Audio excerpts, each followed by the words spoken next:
വ്യത്യസ്തമായിട്ടുള്ള രൂപത്തിലാണ് ഒരു സ്ട്രീറ്റിലൂടെ നടന്നുകൊണ്ടുള്ള ഒരു സെയില് ഒരു പ്രമുഖ ബ്രാൻഡായിട്ട് മാറാൻ കഴിയട്ടെ ഇൻഷാല്ലാ. മനസ്സൊന്ന് ഫ്രീ ആവാൻ വേണ്ടിയിട്ട് കോഴിക്കോട് ബീച്ചിലേക്ക് നടന്നു വരുമ്പോൾ നമ്മള് കുറെ ഇൻസ്റ്റാഗ്രാമിലൂടെ ഇങ്ങനെ കണ്ടുവരുന്ന ഒരാളാണ് അവിടെ ഇരിക്ക. അങ്ങനെ നമ്മളിങ്ങനെ വരുന്ന സമയത്ത് ഇവരെ കാണുകയും നമ്മൾ അങ്ങോട്ട് പോയിട്ട് സംസാരിക്കുകയൊക്കെ ചെയ്തു. മാഷാഅല്ലാ, ഒരു ബ്രാൻഡ് ബിൽഡ് ചെയ്യാന്നുള്ള ഒരു ഉദ്ദേശത്തോടു കൂടിയാണ് ഒരു വ്യത്യസ്തമായിട്ടുള്ള രൂപത്തിലാണ് ഒരു സ്ട്രീറ്റിലൂടെ നടന്നുകൊണ്ടുള്ള ഒരു സെയില് ഇവർ സ്റ്റാർട്ട് ചെയ്തിട്ടുള്ളത്. അൽഹംദുലില്ലാ, ഒരു വെറൈറ്റി ആയിട്ടുള്ള കോൺസെപ്റ്റ് ആണ്. കാരണം ഇത്രയും ആളുകൾ പെർഫ്യൂം ബ്രാൻഡ് ചെയ്യുമ്പോൾ ആ ബ്രാൻഡിന്റെ തുടക്കം തന്നെ ഒരു വ്യത്യസ്തയിലൂടെ തുടങ്ങുമ്പോൾ ഇൻഷാല്ലാ എന്തായാലും ഒരു വ്യത്യസ്തതയുള്ള ഒരു പ്രമുഖ ബ്രാൻഡായിട്ട് മാറാൻ കഴിയട്ടെ ഇൻഷാല്ലാ. നമ്മളെ കൺസെപ്റ്റ് വെച്ചാല് from street to dream perfume brand എന്നാണ്. ഐമൻ എന്നാണ് നമ്മളെ ബ്രാൻഡ് നെയിം.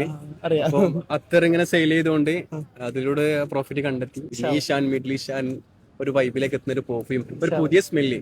ഇതിൽ ഓൾറെഡി മാർക്കറ്റിലുള്ള സ്മെല്ല് അല്ലാത്തൊരു പുതിയ സ്മെല്ല്, പിന്നെ ഒരു ഇന്നോവേറ്റീവ് ആയിട്ടുള്ള സാധനം ചെയ്യണം എന്നാണ്. നിങ്ങളെ സപ്പോർട്ട്. Okay, thank you.